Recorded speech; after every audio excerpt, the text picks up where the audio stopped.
महाभारत के युद्ध में दुर्योधन की सेना में अपने रिश्तेदारों गुरुजनों को देखकर जब अर्जुन के पैर कांपने लगे, युद्ध में अपने कुल के नाश का डर अर्जुन को सताने लगा, तब शोक से संतप्त हुआ मन वाला अर्जुन युद्ध भूमि में बाणों सहित धनुष को त्याग कर रथ के पिछले भाग में बैठ गया और भगवान से कहने लगा कि हे मधुसूदन, मैं युद्ध नहीं करूंगा। अगर मुझे तीनों लोकों का साम्राज्य भी मिल जाए तो भी मैं अपने इन रिश्तेदारों और परिवारजनों की हत्या नहीं करूंगा। हे श्री कृष्ण, मैं भिक्षा मांगकर खाना ज्यादा कल्याणकारक समझता हूँ, क्योंकि अपने परिवारजनों को मारकर ना तो मुक्ति मिलेगी और ना ही धर्म की सिद्धि होगी। तब भगवान श्री कृष्ण ने अर्जुन को गीता का परम ज्ञान दिया था। यह वह ज्ञान है जो सिर्फ अर्जुन के लिए नहीं था, बल्कि पूरी मानव जाति के लिए है। गीता का उपदेश अधर्म और बुराई के खिलाफ जीवन जीने का एक ऐसा मार्ग है जिसके पद चिन्हों पर हर एक मनुष्य को चलना चाहिए। तो चलिए सुनते हैं भगवत गीता के महान उपदेशों को। भगवान श्री कृष्ण कहते हैं कि हे अर्जुन, तू न शोक करने योग्य मनुष्यों के लिए शोक करता है और पंडितों जैसे वचनों को कहता है, परंतु जिनके प्राण चले गए हैं उनके लिए और जिनके प्राण अभी नहीं गए हैं उनके लिए भी पंडित जन शोक नहीं करते, क्योंकि वो जानते हैं जो मर गया वो फिर से जन्म लेगा और जो जिंदा है वो एक दिन जरूर मरेगा। न तो ऐसा ही है कि मैं किसी काल में नहीं था, तू नहीं था, अथवा ये राजा लोग नहीं थे, और न ऐसा ही है कि इससे आगे हम सब नहीं रहेंगे। जिस प्रकार मनुष्य अपने पुराने वस्त्रों को त्याग कर नए वस्त्र धारण करता है, ठीक उसी प्रकार आत्मा पुराने व्यर्थ शरीर को त्याग कर नए शरीर को धारण करती है।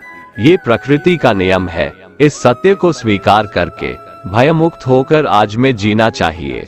आत्मा को शस्त्र काट नहीं सकते और न अग्नि इसे जला सकती है, जल इसे गीला नहीं कर सकता और ना ही वायु इसे सुखा सकती है। आत्मा अजर अमर है।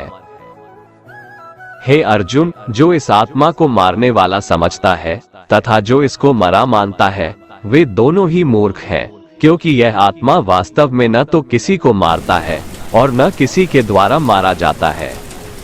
हे पुरुष श्रेष्ठ, यह आत्मा स्वयं ब्रह्म है। लाखों करोड़ों में कोई एक पुरुष ही जो भगवान की भक्ति में लीन रहते हैं, वही इस आत्मा को देख पाते हैं और वही इस आत्मा का वर्णन कर पाते हैं। हे अर्जुन, तुम मरने और मारने की चिंता को त्याग दो और युद्ध करो, किंतु यदि तू इस धर्मयुक्त युद्ध को नहीं करेगा तो स्वधर्म और कीर्ति को खोकर पाप को प्राप्त होगा तथा सब लोग अनंत काल तक तेरी अपकीर्ति की चर्चा करेंगे, और माननीय पुरुष के लिए अपकीर्ति मरण से भी बढ़कर है। भगवान श्री कृष्ण कहते हैं, कर्म करो लेकिन फल की इच्छा मत रखो, अर्थात अपने सारे कर्म भगवान को समर्पित करके करो। जो लोग इस प्रकार से कर्म करते हैं वह कर्मयोगी कहलाते हैं। कर्मयोगी की स्थिति इस संसार में एक दाता के समान है और वह कुछ पाने की कभी चिंता नहीं करता। वह जानता है कि वह दे रहा है और बदले में कुछ मांगता नहीं, और इसीलिए वह दुख के चंगुल में नहीं पड़ता। कर्म फल का त्याग कर धर्मनिरपेक्ष कार्य का संपादन भी पूजा के समान हो जाता है। संसार का कोई कार्य ब्रह्म से अलग नहीं है, इसलिए कार्य की प्रकृति कोई भी हो, निष्काम कर्म सदा ईश्वर को ही समर्पित हो जाता है। पुनर्जन्म का कारण वासनाओं या अतृप्त कामनाओं का संचय है। कर्मयोगी कर्मफल के चक्कर में ही नहीं पड़ता, अतः वासनाओं का संचय भी नहीं होता। इस प्रकार कर्मयोगी पुनर्जन्म के बंधन से भी मुक्त हो जाता है और वह परमात्मा के परम धाम को प्राप्त होता है।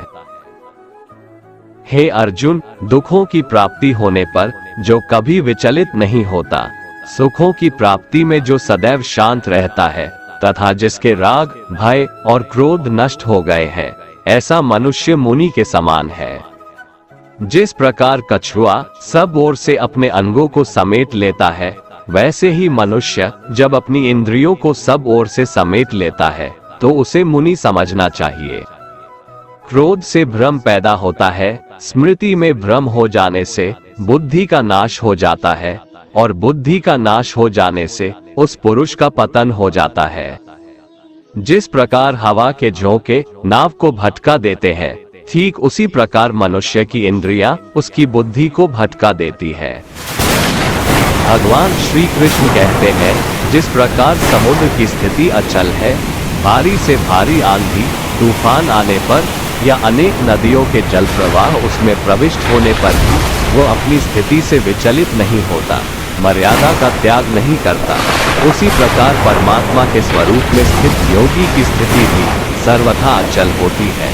बड़े से बड़े सांसारिक सुख दुखों का सहयोग वियोग होने पर भी उसकी स्थिति में जरा भी अंतर नहीं पड़ता।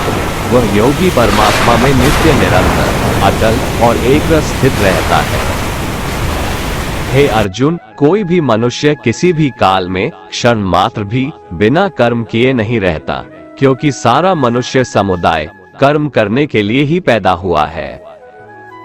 जो मनुष्य मन से इंद्रियों को वश में करके बिना फल की इच्छा रखे समस्त इंद्रियों द्वारा कर्मयोग का आचरण करता है, वही श्रेष्ठ है, अर्थात वही कर्म योगी है। इसलिए तू सिर्फ अपने कर्तव्यों का पालन कर, क्योंकि कर्म नहीं करने से तेरा जन्म लेना भी बेकार हो जाएगा। अर्थात तुम इस युद्ध को अपना कर्तव्य और कर्म समझ कर। हे पार्थ, जो पुरुष परंपरा से नहीं चलता, सृष्टि चक्र के नियमों का पालन नहीं करता, अर्थात अपने कर्तव्य का पालन नहीं करता, वह इंद्रियों के द्वारा भोगों को भोगने वाला पापी पुरुष व्यर्थ ही जीता है। इसलिए तू निरंतर आसक्ति से रहित होकर, अर्थात अपनी इच्छा को त्याग कर, सदा कर्तव्य कर्म को भली भांति करता रह, क्योंकि आसक्ति से रहित होकर कर्म करता हुआ मनुष्य परमात्मा को प्राप्त हो जाता है। बहुत से ऐसे लोग हैं जो कर्म करते हुए ही परम सिद्धि को प्राप्त हुए थे। जनक आदि ज्ञानी जन भी इसी तरह कर्म करते हुए परम सिद्धि को प्राप्त हुए थे। इसलिए तुझे कर्म करना ही उचित है। श्रेष्ठ पुरुष जो आचरण करता है, अन्य पुरुष भी वैसा वैसा ही आचरण करते हैं। वो जो कुछ प्रमाण कर देता है, समस्त मनुष्य समुदाय उन्हीं के पद चिन्हों पर अपने रास्ते चुनता है। इसलिए सज्जन व्यक्तियों को सदैव अच्छा व्यवहार करना चाहिए। हे अर्जुन, मेरा इन तीनों लोकों में न तो कुछ कर्तव्य है और न ही कोई वस्तु प्राप्त करने योग्य है, फिर भी मैं कर्म करते हुए अपने कर्तव्य का निर्वाह करता हूँ। श्री भगवान कहते हैं, हे पार्थ, यदि मैं कर्मों को करने में सावधानी ना बरतूं तो बड़ा अनर्थ हो जाएगा, क्योंकि मनुष्य सब प्रकार से मेरे ही मार्ग का अनुसरण करते हैं। इसलिए यदि मैं कर्म न करूं तो ये सब मनुष्य नष्ट भ्रष्ट हो जाएंगे। हे भारत, जो ज्ञानी हैं, जिन्हें ईश्वर की सच्चाई मालूम हो चुकी है, उनकी ये जिम्मेदारी बन चुकी है कि उनके काम करने के तरीके से कहीं किसी और के मन में काम करने के प्रति अश्रद्धा या अपमान ना पैदा हो जाए। इसलिए उन ज्ञानी जनों के लिए ये जरूरी है कि वो ऐसा उदाहरण सामने रखें जिससे हर कोई अपना कर्म, अपना कर्तव्य करने के लिए प्रेरित हो। वास्तव में संपूर्ण कर्म सब प्रकार से प्रकृति के गुणों द्वारा किए जाते हैं, लेकिन अहंकारी मनुष्य सोचता है कि सब कर्म वही कर रहा है। कर्म में लगे हुए ज्ञानियों को ये जानना चाहिए कि गुण ही उनसे कर्म करवाते हैं, वो खुद कुछ भी नहीं करते। और जो ज्ञानी इस बात को समझ ले तो ये उनकी जिम्मेदारी होती है कि वो अज्ञानियों को समझाए कि कर्म ही उनका धर्म है। श्री कृष्ण अर्जुन से कहते हैं कि तुम मुझ अंतर्यामी परमात्मा में अपने सारे कर्मों को अर्पण कर दे, मैं तुम्हें मुक्ति प्रदान करूंगा। गीता के 6ठे अध्याय में श्री कृष्ण ने कहा है कि मानसिक स्थिरता की स्थिति में ही कोई निर्णय ले, अर्थात जब आप ज्यादा खुश या ज्यादा दुखी है तो उस समय कोई निर्णय न ले। दुख या बहुत खुशी की स्थिति में गलत निर्णय लेने की संभावना अधिक होती है। जब आप कोई निर्णय ले तो निर्णय लेने के बाद खुद से पूछें कि कहीं यह निर्णय मैं बहुत भावुक या क्रोधित होकर तो नहीं ले रहा हूँ। हर पक्ष पर पूरी ईमानदारी से खुद से सवाल करें और इतनी सही निष्पक्षता से खुद को जवाब दें जब आप अपने जवाब से संतुष्ट हो तभी निर्णय लेकर आगे बढ़ें। जब आपने कोई निर्णय लिया है तो उसके परिणाम के साथ परिस्थितियों में परिवर्तन भी आएगा। ऐसे में अगर आपके निर्णय लेने से बदलाव आ रहा है तो बदलाव जरूर करें, क्योंकि अपनी सहज स्थिति अर्थात कंफर्ट जोन से बाहर आना जरूरी है, नहीं तो आप अपनी क्षमताओं को समझ नहीं पाएंगे। खुद में भरोसा हो और भगवान पर भरोसा हो तभी कोई निर्णय ले। अगर आपकी इच्छा दृढ़ होगी और नीयत साफ होगी तो आपके कार्य को पूर्णता तक पहुंचाने में ईश्वर भी आपकी मदद करेंगे। इसलिए सही निर्णय लेने के लिए सही नीयत और पक्का इरादा भी जरूरी है। भगवान श्री कृष्ण कहते हैं, हे अर्जुन, मेरे और तेरे बहुत से जन्म हो चुके हैं, उन सबको तू नहीं जानता, किंतु मैं जानता हूँ। मैं अजन्मा और अविनाशी स्वरूप होते हुए भी तथा समस्त प्राणियों का ईश्वर होते हुए भी अपनी प्रकृति को अधीन करके अपनी योग माया से प्रकट होता हूँ। हे भारत, जब जब धर्म की हानि और अधर्म की वृद्धि होती है तब तब मैं अपने रूप को रचता हूँ, अर्थात साकार रूप से लोगों के सम्मुख प्रकट होता हूँ।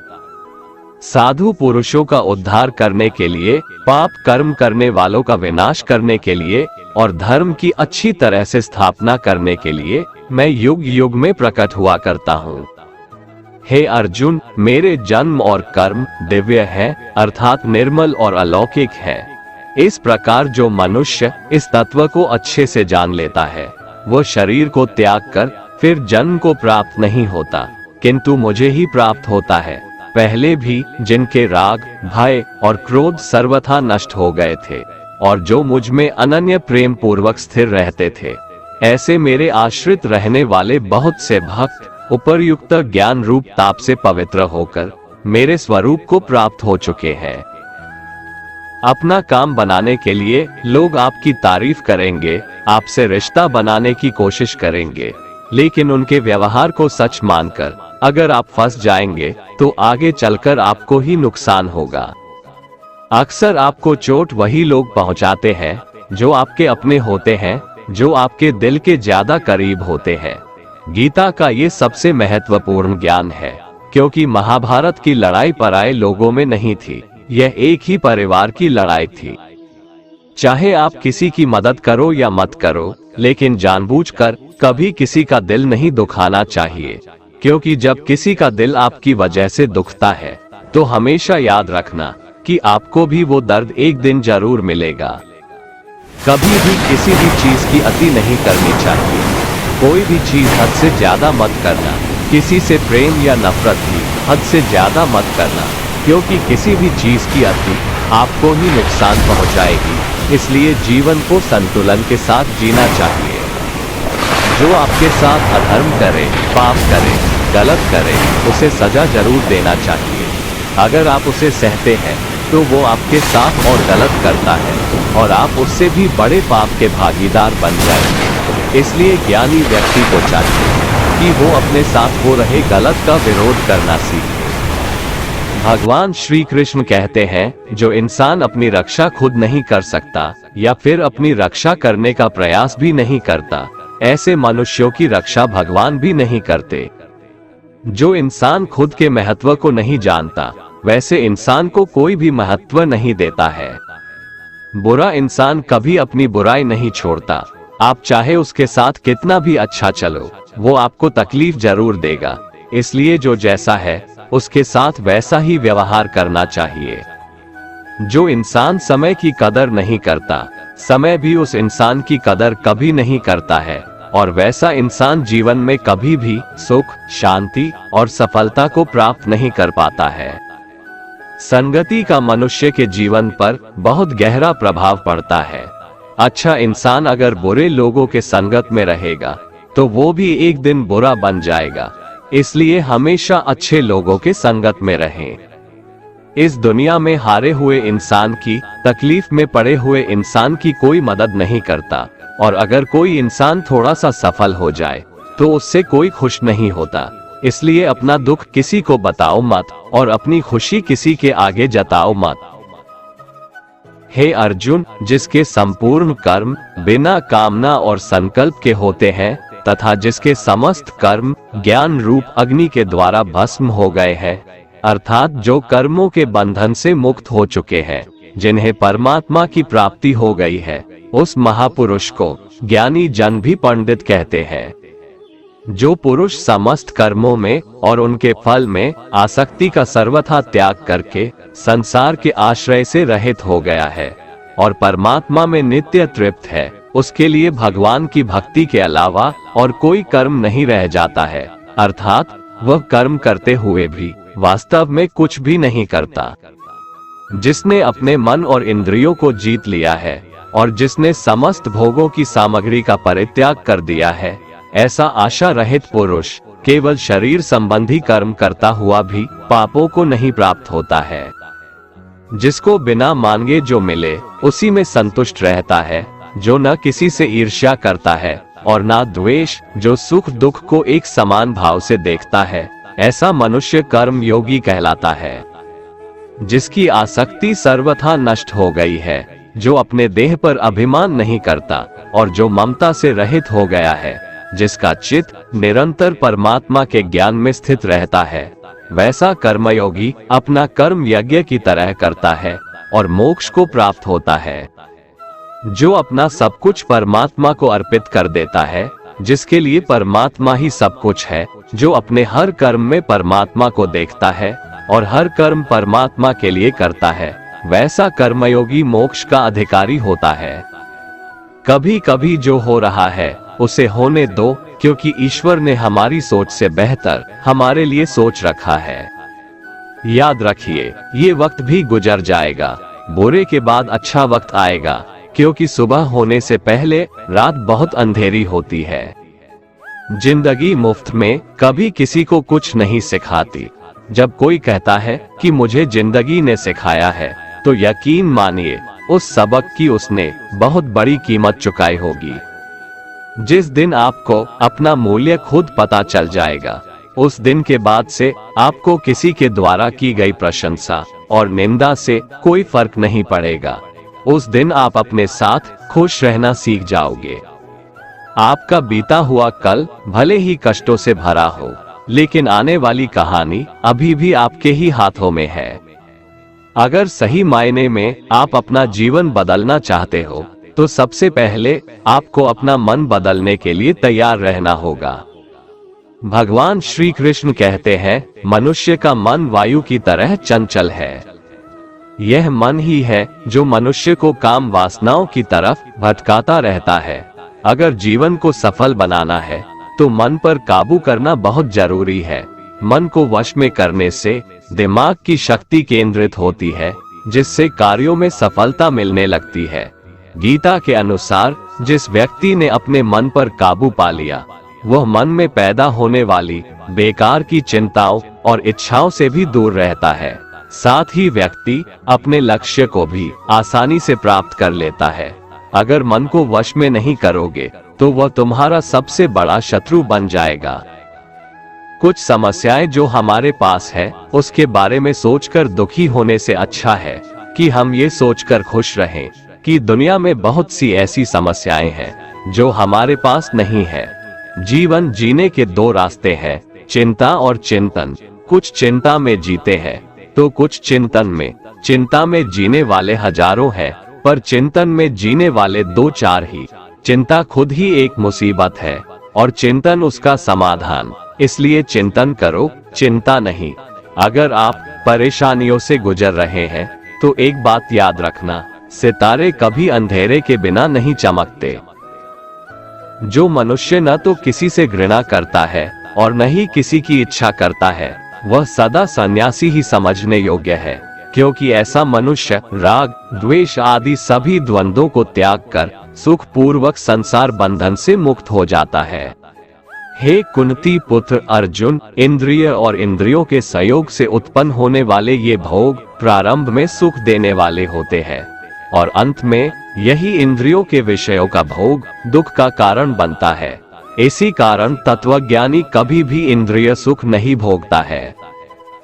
जो मनुष्य शरीर का अंत होने से पहले ही काम और क्रोध से उत्पन्न होने वाले वेग को सहन करने में समर्थ हो जाता है, वही मनुष्य योगी है और वही इस संसार में सुखी रह सकता है। जो मनुष्य अपनी आत्मा में ही सुख चाहने वाला होता है और अपने मन को अपनी ही आत्मा में स्थिर रखने वाला होता है, जो आत्मा में ही ज्ञान प्राप्त करने वाला होता है, वही मनुष्य योगी है और वही ब्रह्म के साथ एक होकर परब्रह्म परमात्मा को प्राप्त होता है। जिनके सभी पाप और सभी प्रकार की दुविधाएं ब्रह्म का स्पर्श करके मिट गई हैं, जो समस्त प्राणियों के कल्याण में लगे रहते हैं, वही ब्रह्म ज्ञानी मनुष्य मन को आत्मा में स्थित करके परम शांति स्वरूप परमात्मा को प्राप्त करके मुक्त हो जाते हैं। जो सभी सांसारिक इच्छाओं को त्याग चुका है, जिसे हर काम हर वस्तु में सिर्फ परमात्मा ही दिखाई देता है, वही पुरुष परमात्मा को प्राप्त कर पाता है। जिंदगी में हम कितने सही हैं और कितने गलत हैं, ये केवल दो लोग जानते हैं, एक परमात्मा और दूसरी हमारी अंतरात्मा। अपने आप को भगवान के प्रति समर्पित कर दो, यही सबसे बड़ा सहारा है। जो कोई भी इस सहारे को पहचान गया है, वह डर, चिंता और दुखों से आजाद रहता है। मनुष्य जिस रूप में ईश्वर को याद करता है, ईश्वर भी उसे उसी रूप में दर्शन देते हैं। सत्य कभी दावा नहीं करता है कि मैं सत्य हूँ, लेकिन झूठ हमेशा दावा करता है कि सिर्फ मैं ही सत्य हूँ। श्री कृष्ण कहते हैं, बुरे कर्म करने वाले सबसे नीच व्यक्ति जो राक्षसी प्रवृत्तियों से जुड़े हुए हैं और जिनकी बुद्धि माया ने हर ली है, वो मेरी पूजा या मुझे पाने का प्रयास नहीं करते। इस संपूर्ण संसार में कोई भी व्यक्ति महान नहीं जन्मा होता है, बल्कि उसके कर्म उसे महान बनाते हैं। सही कर्म वह नहीं है जिसके परिणाम हमेशा सही हो, अपितु सही कर्म वह है जिसका उद्देश्य कभी गलत ना हो। इंसान हमेशा अपने भाग्य को कोसता है, ये जानते हुए भी कि भाग्य से भी ऊंचा उसका कर्म है जो उसके स्वयं के हाथों में है। हे अर्जुन, जो बीत गया उस पर दुख क्यों करना, जो है उस पर अहंकार क्यों करना, और जो आने वाला है उसका मोह क्यों करना। प्रत्येक बुद्धिमान व्यक्ति को लोभ त्याग देना चाहिए, क्योंकि इससे आत्मा का पतन हो जाता है। मनुष्य अपने हृदय से जो दान कर सकता है, वो अपने हाथों से नहीं कर सकता, और मौन रहकर जो कुछ वो कह सकता है, वो शब्दों से नहीं कह सकता। किसी भी व्यक्ति को ना तो समय से पहले और ना ही भाग्य से अधिक कुछ मिलता है, लेकिन उसे पाने के लिए सदैव प्रयत्नशील रहना चाहिए। इतिहास कहता है कि कल सुख था, विज्ञान कहता है कि कल सुख होगा, लेकिन धर्म कहता है अगर मन सच्चा और दिल अच्छा हो तो हर रोज सुख होगा। मानव कल्याण ही भगवत गीता का प्रमुख उद्देश्य है, इसलिए मनुष्य को अपने कर्तव्यों का पालन करते समय मानव कल्याण को प्राथमिकता देना चाहिए। हे अर्जुन, वह जो वास्तविकता में मेरे उत्कृष्ट जन्म और गतिविधियों को समझता है, वो शरीर त्यागने के बाद पुनः जन्म नहीं लेता और मेरे परम धाम को प्राप्त होता है। जिस मनुष्य के अंदर ज्ञान की कमी और ईश्वर में श्रद्धा नहीं होती, वो मनुष्य जीवन में कभी भी आनंद और सफलता को प्राप्त नहीं कर पाता। ईश्वर ने हमें जो कुछ भी दिया है, वही हमारे लिए पर्याप्त है, और यही एक अटल सत्य भी है। संयम, सदाचार, स्नेह एवं सेवा, ये गुण सत्संग के बिना नहीं आते। ईश्वर से किए गए प्रार्थना से इंसान की परिस्थिति या तकदीर बदले या ना बदले, पर उस प्रार्थना से इंसान के चरित्र में जरूर बदलाव आता है। चुप रहने से बड़ा कोई जवाब नहीं, और माफ कर देने से बड़ी कोई सजा नहीं होती। जिस मनुष्य के पास सब्र की ताकत है, उस मनुष्य की ताकत का कोई मुकाबला नहीं कर सकता। हमारी व्यर्थ की चिंता और मन का भय एक ऐसा रोग होता है जिससे हमारी आत्मीय शक्ति बिखर जाती है। मनुष्य को जीवन की चुनौतियों से भागना नहीं चाहिए और न ही भाग्य और ईश्वर की इच्छा जैसे बहानों का प्रयोग करना चाहिए।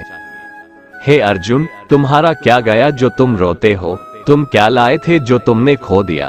तुमने क्या पैदा किया था जो नष्ट हो गया? तुमने जो लिया यहीं से लिया, जो दिया यहीं पर दिया। जो आज तुम्हारा है कल किसी और का होगा, क्योंकि परिवर्तन ही संसार का नियम है और समय के साथ संसार में हर चीज परिवर्तन के नियम का पालन करती है। सदैव संदेह करने वाले व्यक्ति के लिए प्रसन्नता ना इस लोक में है ना ही परलोक में। जिस प्रकार प्रकाश की ज्योति अंधेरे में चमकती है, ठीक उसी प्रकार सत्य भी चमकता है।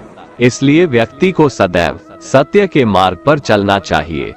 ईश्वर की शक्ति मनुष्य के होश, भावनाएं और मन की गतिविधियों के माध्यम से सदा उसके साथ रहती है। दोस्तों, अगर आपको हमारा ये वीडियो पसंद आया तो कमेंट में जय श्री राधे कृष्ण लिखें और ऐसे ही प्रेरणादायक वीडियो देखने के लिए हमारे चैनल को सब्सक्राइब कर लें। जय श्री राधे कृष्ण।